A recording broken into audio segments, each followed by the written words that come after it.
My grandmother died a few weeks back at the ripe old age of 85, passing away peacefully in her sleep. By all accounts, she lived a damn good life, and I tried my very best to make it so. Lord knows she did the same for me. You see, when a treasured loved one dies, especially one that you grew up with, the little solar system of your life is thrown completely out of orbit. Not that mine was ever all that stable in the first place. My parents died in a car accident when I was just 2 years old, and I was a little too young at the time to fully absorb the emotional impact of being orphaned. When the prospect of being put into the foster system was brought up by the family lawyer, Grandma took me in without a second thought. Her home was our home. It's where I built my childhood. Honestly, you'd never meet a more charitable woman than my grandma. From the second I came into her life, all the way up to her death, and even beyond, she's provided for me without fail. Another interesting thing about my grandma is the fact that she was mute. I'm not talking about selective mutism here. I'm talking full-blown constant silence. I've known that woman for my entire 32 years of life, and while I got used to it within a few months, to some it seems crazy that I never even heard a word from her. Of course, we had our own ways of communicating back then. I picked up sign language pretty quickly, as kids tend to, and she always used to write on this little chalkboard for me. At the time, I thought it was awfully cute. I got a call from her lawyer a few days after she passed, telling me she left her entire estate to me in her will. It doesn't matter how well you know a person, that kind of thing always hits you deep. Everything that wasn't covered by her donor card now belonged to me. A week or two passed. Some papers were signed and money changed hands. The wheels of bureaucracy turned slowly as ever, as my grandma's possessions became my possessions. And some eager patients became happy recipients of grandma's remarkably healthy liver, kidneys, and lungs. Like I said, she was the giving type. The home was an old Georgian place. 2 stories, 3 bedrooms, and a well-maintained garden. I felt like a kid who just got a pony for Christmas. The problem was, I'm not rich enough to pay the rent on an apartment and a house. And I'm not such a heartless bastard that I'd immediately sell my childhood home either, especially on this bipolar property market. I was speaking to a good friend of mine about it over a few drinks, and it was his idea to convert it into a rental property. I mulled it over when I was sober, of course, but my office job wasn't going anywhere, so I decided that being a landlord might be a welcome change of pace. That was when things started to go downhill. I showed up at the house with all my supplies on Monday. My car full of paint, tools, and industrial-strength bin bags. It took me a few minutes to gather the strength to go in at first. This house had a lot of history for me. Good times, bad times, like I said, this was where I grew up, and Grandma's death had made all the nostalgia taste bitter to me. The faster I did it, I kept telling myself the less it would hurt. It's like ripping off a band-aid. The place had barely changed since I moved out at 21. It felt like a picture, frozen in time, waiting for my return. I guess I granted its wish in that sense, yet it just didn't expect me to start tearing down the wallpaper. I was methodical, going from room to room, watching scenes from my childhood replay in the theater of my mind, before I started painting and remodeling everything in sight. God, I forgot how ancient the place looked. Although Grandma's sense of style never really left the 70s. And I had a break for lunch and did some exploring. The rooms upstairs were just like I remembered them.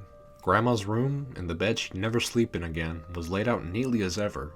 My room was just the same, covered in peeling Nirvana posters and bearing all the hallmarks of your garden variety edgy 90s teenager. When I left home, I told her to turn it into a games room, or a quiet room where she could read her books, just something she could enjoy. I guess she never got around to it, or she expected me to come back someday.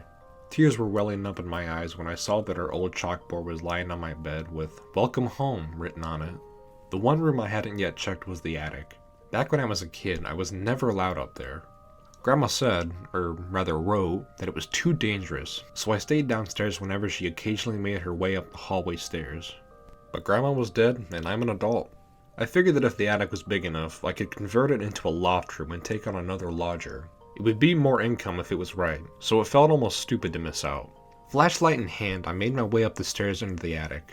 The bulbs up there were long since fucked, so my only source of light was the thin shard emitted by the flashlight. Something about the attic made me feel uneasy. Naturally, at first, I didn't see anything but old bags, boxes, and suitcases. I made a mental note to check those later, while I forged deeper into the surprisingly spacious attic. My eyes were on the money, and the chances of being able to install a room up here looked hopeful. Then a shape got caught in the beam of my flashlight, and I felt my heart skip a beat. It was shaped like a leg, a baby's leg, like it had been ripped from the socket. I rushed over to take a closer look and felt the greatest relief of my life when I realized it was just plastic. Shortly after that, a second wave of creep set in, because what was a plastic baby leg doing in my grandma's attic? I picked it up and swept the area with my flashlight until I caught something familiar in the corner. That didn't make it any less weird though. There were dolls. Hundreds of ugly dolls. Big, small, old, new, expensive, cheap. From porcelain dolls to Barbie dolls to American Girl dolls to Cabbage Patch dolls, all various sizes, shapes, materials, and colors. I almost dropped the flashlight when I saw all their dead eyes glaring at me, thinking my grandma was the next Rosa West, until I realized that they were all fake. They were all arranged in a big pile like some kind of shrine. When my heartbeat had normalized again, I took a few steps closer, letting my flashlight cut through the gloom. So, my grandma had been collecting these all these years and she never wanted me to see them? Not a bad call, actually. They had just made me feel uncomfortable then, so God knows what I would have thought of them 20 years earlier. While I'm sure they had a lot of sentimental value to my grandma, they sure as hell didn't have any to me. And I figured that no lodgers would want to stay in a home that seemed like some demented serial killer's person-sized dollhouse. They had to go, all of them. I fetched some of the bin bags from my car and started packing up some of the smaller ones, just chipping away at Mount Creepy bit by bit. The way Grandma had stacked them didn't even leave them all visible. It was dolls on top of dolls, each one just as horrible as the last. All except for one. I found her lurking underneath the others, her face buried in the back of a tatty rag doll. It was like she didn't want to be seen, or that my grandma didn't want me to find her. She was bigger than the rest, about the size of a 4-year-old child but was slightly off proportions. Her little pinched-up face was molded from rubber and plastic, and her long black hair looked like fiber optic tubing. It's one of those things that's difficult to put into words, but something about her just repulsed me. I mean, maybe it was those vacant blue eyes, or the little silk dress that reminded me of those post-mortem photographs they took of children in the Victorian era. It all just felt eerie and wrong. Reaching out to touch her, the flashlight clenched between my teeth. It felt like it was reaching to grab a live tarantula. She was a lot heavier than I expected her to be. The torch glare revealed all the tiny scratches and imperfections in the plastic, making her look even uglier. Another thing I noticed when the light was shining directly on her face was that while her mouth was closed, the rubber on her tiny lifelike lips wasn't sealed together. There was a black slit running between them. I have never felt as disgusted in my entire life as I did when those little lips twitched, like something was moving behind her dead face. My initial thoughts were animatronics, like those dolls designed to suckle on little bottles when you put them in their mouths. But this doll looked way too old for that kind of technology. So, being curious like a certain dead cat, I put my thumb on the doll's chin and gently slid open the mouth. In the darkness, something was stirring. The doll had a tongue, a human tongue. Not just a severed piece of flesh rotting away in there, but a moving, wriggling, salivating tongue. It came bulging out past the lips, writhing lazily before licking at my thumb. It was hot, damp, and stank of cigarettes. I screamed, dropping the flashlight onto the ground and hurled the doll at the wall. I bolted through the darkness on memory lane, knocking over boxes and leaping over suitcases before tumbling down the stairs in panic. I must have cleared the second floor faster than any human being alive, and sprang through the front door of the house, never looking back. Forgetting about everything I had in mind about that house, I jammed the keys into the ignition and took off like a gunshot, leaving the neighborhood at 3 times the legal speed limit. It must sound crazy now, I know, but logic was the furthest thing from my mind. I tore my way home at 80 miles an hour, and didn't feel safe until I was in my flat. The door slammed and locked behind me. I was hyperventilating for a little while. I threw up once, almost fainted twice. At the time I tried to justify it, assuming that maybe it was the fumes from all that cheap paint making me see things. I've been under so much stress lately and gotten so little sleep that it's no wonder I'm imagining such ridiculous things. Fear is exhausting. It takes a physical toll on you. Once the initial shockwaves had passed, I couldn't think about anything but sleep. God, I was so tired, I could barely stand. Moments later I collapsed into bed, fully clothed. I was asleep before I even realized it. Sleep wasn't much of a reprieve. I kept dreaming about that terrible doll, crawling over my paralyzed body like a spider, dragging its warm, sticky tongue across my face. No matter how hard I tried, there was no pushing it from my mind. Its little blue eyes were branded into my thoughts. When I woke up the next morning, I felt like I had taken a 12-gauge blast to the face. My head throbbed, my skin burned. I just felt so itchy all over, like my bed had been swarming with fire ants. Over time, the itches became more localized. When I realized that I could definitely feel it on my forearm, I peeled back my sleeve to take a look. There was a patch of skin that's gone hard and smooth, and I mean rigid, rock solid. It had an almost reflective quality to it where all the hair had somehow fallen out. The skin around it itches like hell, but when I went to touch the patch itself, I didn't feel anything. I found more of these patches on my body when I inspected myself in the bathroom mirror. Those hard, reflective, feelingless patches. There was one on my inner thigh, one on my belly, two on my chest, and another on my left bicep. When I tried to peel one of the patches away, it just started bleeding. The patches weren't growing on my skin, the patches were my skin. The next day, I had an appointment with my local GP about the issue. I stripped off in his office, letting him see the patches. A few more had grown on my legs since last time, and worst of all, he seemed equally baffled.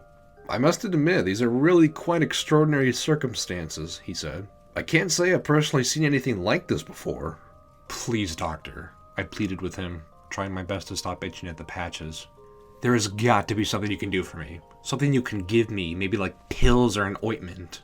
He'd fallen silent, reading more small type from the screen of his computer. "Well, I can book you an appointment with a dermatologist." "Well, that's great. When's the earliest he can see me?" "Not until next week, I'm afraid." "Next week? But doctor, I can't wait until next week." "I'm afraid he doesn't have any appointments prior to Wednesday of next week. If you feel as though it escalates severely before then contact A&E through the standard emergency number and the hospital will take care of you the best they can. I'm sorry, but this is all I can offer right now." Things got worse after that. I penciled my date with the dermatologist onto my kitchen wall calendar, but my skin condition was worsening. The patches were covering at least a third of my body by Wednesday. They'd grown on my legs, my arms, my ass, my back, my chest, my stomach, and they were even starting to grow on my face. I couldn't go into a well-lit room without patches of my skin shining. It all came to a head on Wednesday night as I stood before the bathroom mirror. A patch of shiny, hard skin was beginning to grow on my cheek, making it harder to move my face. I picked at the ragged edges of soft skin, wincing in pain while I did so, until I noticed a piece of loose skin sticking out from my face. I grabbed it between my thumb and forefinger and started pulling, and a long swath of translucent, soft skin peeled away from my face, revealing more rigid, reflective skin underneath. A few seconds later, I vomited into the sink. This was the last straw, and it had pushed me over the edge. The floodgates of rationality gave way to maddening truth. It was all that fucking doll. I had to put a stop to it. I had to know what the hell was going on with me. I got into the car with the kitchen knife slid into my belt and started driving towards Grandma's house. It was foggy out, low visibility, real horror movie weather. I was too angry to be afraid, too shocked to be uneasy. Soon there was going to be more of that awful plastic skin than there was really skin, and I looked like some shop window mannequin. I have to do it fast, I thought. If I do it fast, it'll hurt less, like ripping off a band-aid. Oh Christ, deja vu. I stormed through the front door and barged upstairs, knife in one hand and flashlight in the other. My footsteps slowed as I trudged through the second floor towards the attic stairs. The fear and trepidation were setting in. It felt palpable, like it was squeezing me, or maybe that was just my skin. The attic, like everything else, was just the same as I left it. The bastard doll was still there too. I could see it very faintly, its face to the ground, its body crumpled in the corner where I threw it, where it belonged. I held the flashlight in my teeth again and headed over to the doll, remembering its bizarre weight. I grabbed it by the scruff of its dirty silk dress and yanked it up into my arms. Once again, the harsh light was shining directly into the doll's face. Oh dear God! The doll! It was covered in patches of skin. My skin! My soft pink skin. Some were sporadic, some were close together. But what was unmistakable was that the doll was somehow growing new skin, growing my skin, while the skin on my body turned into rigid plastic. I dropped the doll and stumbled backwards, the knife clinking to the floor and flashlight rolling off, casting errant shadows on the wall. My skin was on fire again, my head was spinning. I vomited on the ground and clung against the wall, trying to steady myself in a world that didn't make sense anymore. Just then, my phone buzzed in my pocket, resurrecting me from my trance. I pulled it out of my pocket with a trembling hand and pressed the answer button before holding it to my ear. Hello, this is Dr. Samsa speaking. I know you don't know me and I'm sorry to call from home, but I'm one of the doctors who performed the postmodern hepatectomy on your grandmother last week. I wasn't going to call, but something about it has been bothering me recently. What? I replied in a monotone voice, barely in this world. Your grandmother, she was non-verbal, wasn't she? Yeah. When did she have the prosthetic fitted? This jogged me from the haze. I'm sorry, prosthetic? I don't follow. My blood ran cold. What? Her prosthetic tongue. I wasn't even aware such a thing existed, in all honesty. It appeared to be polymer-based, but it was so perfectly fused to the tissue in her lower jaw that it didn't seem like any old replacement part. Perhaps some kind of bonding agent was used that... I dropped the phone while the doctor rambled on. He was wrong, of course, but he'd given me the final piece of the whole insane puzzle. It all made sense after that. When you touch the doll, it takes things from you. It took my grandmother's tongue a long time ago, and now it's taking my skin. I can't imagine we were the first. There were some donors out there somewhere that made that doll heavy. I walked from the attic, silent, almost catatonic, and sat in my car. I didn't move for quite some time, and in the sideways glances I made towards the house, I could have sworn I saw the doll at one of the second-story windows, staring down at me. But who knows, the mind plays all kinds of tricks. Time is short and I'm running out of skin. Thankfully, my fingers have lasted this long, but I don't expect them to be here much longer. It's only a matter of time before I'm a prisoner of my skin. The doll's out there now somewhere, just a leaf in the wind. If that somewhere is near you, I hope to God you don't touch it. Because the last time I saw it, it still needed plenty of parts.